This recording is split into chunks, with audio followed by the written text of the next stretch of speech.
At this time, let's all please rise and welcome to the lectern our Medal of Honor recipient.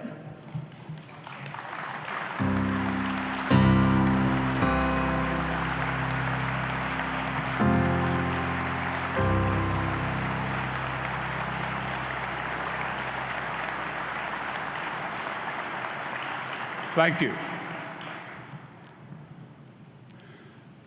Very kind of you to have me here today.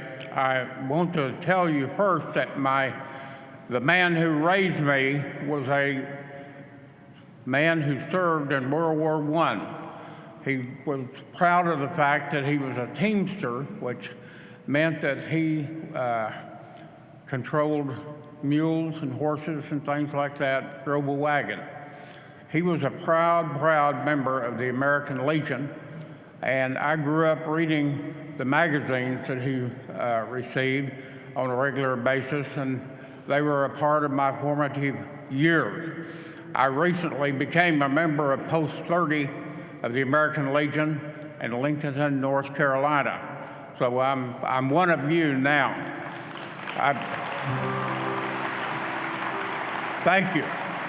I've got to make a couple of observations about moving into the sunset of my life.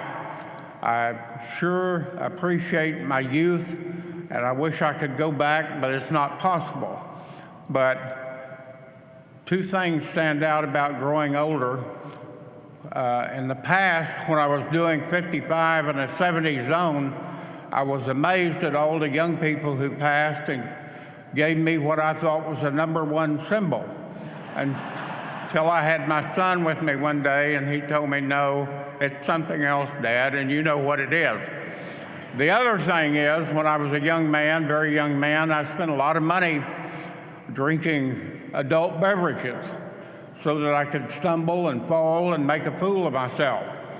Now that I'm, as I said, going into the sunset of my life, I find that happening again without those beverages. So the lesson is, save your money. If you live to be 77 or older, it'll come naturally.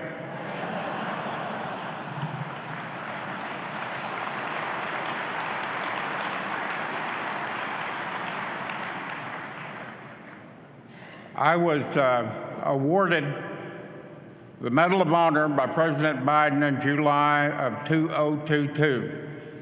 And in receiving that medal, I did so with a thought that it really wasn't for me. I'm just a custodian. It appropriately belongs to the men who did not make it that day, who were KIA, the men seriously wounded, and their families. Again, I'm only a custodian. I heard someone say long ago that I'm not a hero, but I served with some and I knew some. And that description appropriately fits me. When I did go to the White House to meet with President Biden and receive the Medal of Honor, he took me into a side office, and I met his wife, he met my family, and I've got to confess to you, you may be wasting your time today because he signed 2 documents. One was a certificate awarding me the Medal of Honor. The other was a narrative of the events of that day. And he started out reading the narrative, and he got about a third of the way through, and he just stopped and looked at me. And he said, "Are you crazy?" And I said, "Nothing." He started reading again, got about 3/4 of the way through, and said, "Absolutely, you are crazy." And I told him at that point, I've heard that before. So you're sitting here today listening probably to the only person who's ever been proclaimed or declared to be crazy by the President of the United States of America.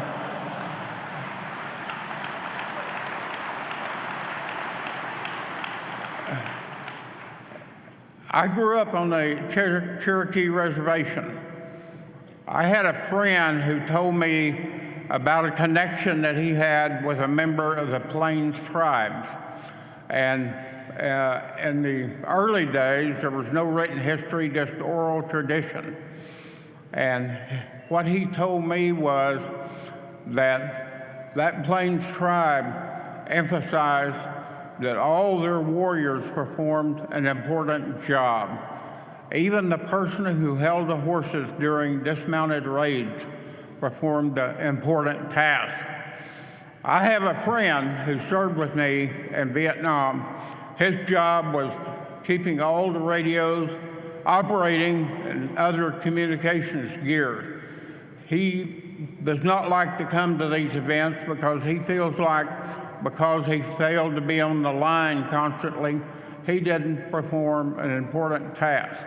I have told him the same thing I learned about the oral tradition of this Plains tribe. Every job in the military is important. No matter what you do, whether you are on the line or in base camp performing a function, it was important. So be proud of your service. And the families of those who served, be proud of your service member. There's nothing like serving the United States of America. And I want to thank you and simply say, by the grace of God, a boy who started out on the Cherokee Reservation, am I here today. Thank you.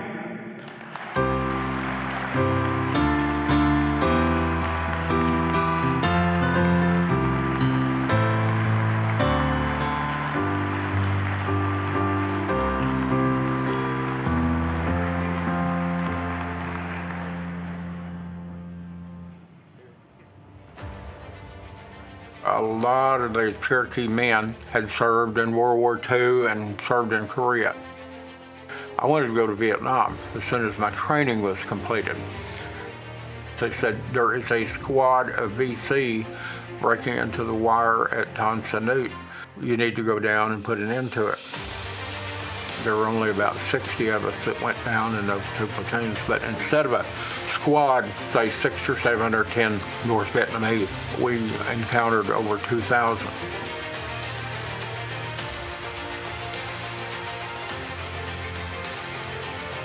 You know, I saw his helicopter coming in and I just thought to myself, what is going on? This is like out of a movie.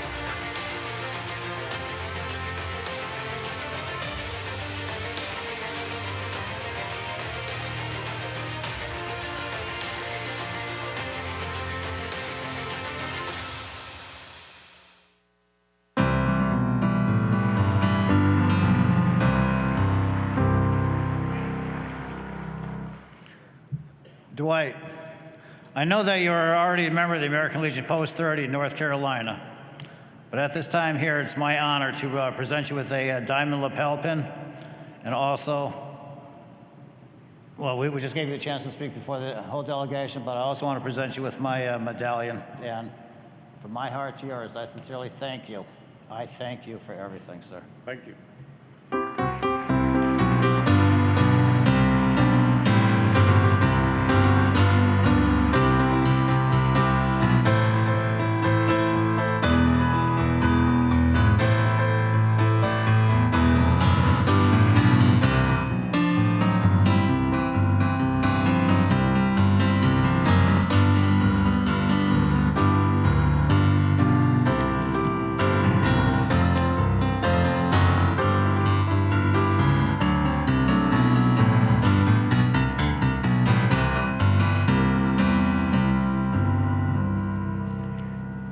The Distinguished Service Medal is the highest award given by the American Legion.